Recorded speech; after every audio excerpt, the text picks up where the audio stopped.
দেখছি যে কদিন আগেও আমি আসলাম এই এলাকা পরিদর্শন এবং এখানে বলছিলাম যে এই বাড়িঘর কিছুই থাকবে না মাত্র কয়েকদিনের ভাঙনে।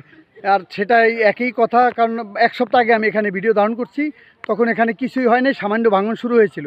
তখনও যদি এলাকায় কিছু বালু ফেলা হতো, সম্ভবত এই বালু ফেলার কারণে আজকে বাড়িঘরগুলো রক্ষা পেত। আমি ডান দিকে যে বাড়িঘরগুলো দেখতেছি ছুটাচ্ছে, প্রত্যেকটা ঘরে যে ছুটাচ্ছে। আর এই এই এদের একটা ঝুঁকিতে পড়ে গেছে, কারণ যে কোনো কালকে যে ভাঙন হয়েছে, গতকাল থেকে যে ভাঙন শুরু হয়েছে, এই ভাঙন চলমান থাকলে অল্পক্ষণের মাঝে এই বাড়িঘর বিলীন হয়ে যাবে নদী গর্ভে। আমি দেখাচ্ছি আমার ডান দিকে যে নদী শাসনের কাজ চলছে, ওখানে প্রায় 1000 হ্যাঁ 900 মিটার কাজ হচ্ছে সাইডে, আর আমার পিছনের সাইডে হচ্ছে 400 মিটার। তো মাঝখানের এই যে 400 মিটার কাজের এই যে কোনো গতি শুরুর থেকে দেখা যায় নাই। এই ঠিকাদারি প্রতিষ্ঠান হচ্ছে ফরিদপুরের, তারা বলছে যে এক ঠিকাদারি প্রতিষ্ঠান মোহাম্মদ ফারুক হোসেন, তার এই পর্যন্ত 4 মাস আগে বা 3 মাস আগে কাজ শুরু হলেও তার কোনো কাজের সন্ধান এ পর্যন্ত এলাকাবাসী চোখে দেখে নাই বলে তাদের অভিযোগ। আমি কদিন আগেও কথা বলে গেছি। আচ্ছা মুরব্বী, এই যে আপনার 1 সপ্তাহ আগে আমি একটা রেকর্ডিং করে গেলাম আপনাদের এলাকায়, যেটা আপনারা বলছিলেন যে কাজ শুরু হলে এখনও সময় আছে, বালু বস্তা ফেললে আমাদের রক্ষা পাওয়া সম্ভব, কিন্তু সেই তারপরেও আপনাদের কোনো সারাই পর্যন্ত মেলে নাই।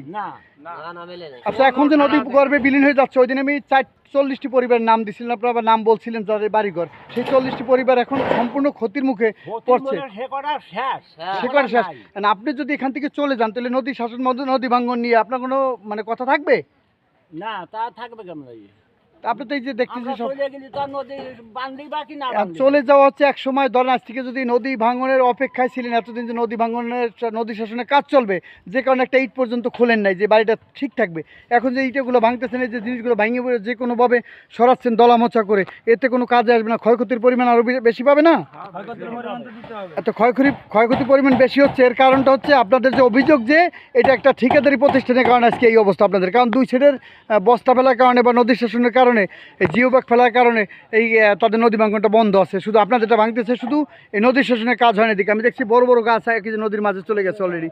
আমি বাম দিকে দেখছি পানির যে স্রোত দেখতেছি, তার মাঝে বাম দিকে দেখেন একই অবস্থা, বড় বড় নারকেল গাছ থেকে শুরু করে যত বড় বড় স্থাপনা, বড় বড় গাছ, এই যে সুপারি গাছ দেখেন, এই লাইন ধরা সুপারি গাছগুলো সব কেটে ফেলছে। এরকম প্রচুর গাছ তাদের কেটে ফেলে নিয়ে যাচ্ছে। এসব গাছ ঝুঁকির মুখে ফলন গাছ। ওপারে দেখছি সেই যে বাজার কাটতেছিল, যে কিছু লোক ক্ষোভের সাথে কথা বলছিল, তাদের দেখছি ওপারে। এইভাবে যদি নদী গর্ভে বিলীন হয়ে যায়, তাহলে তো অবশ্যই তাদের ক্ষোভ থাকবে।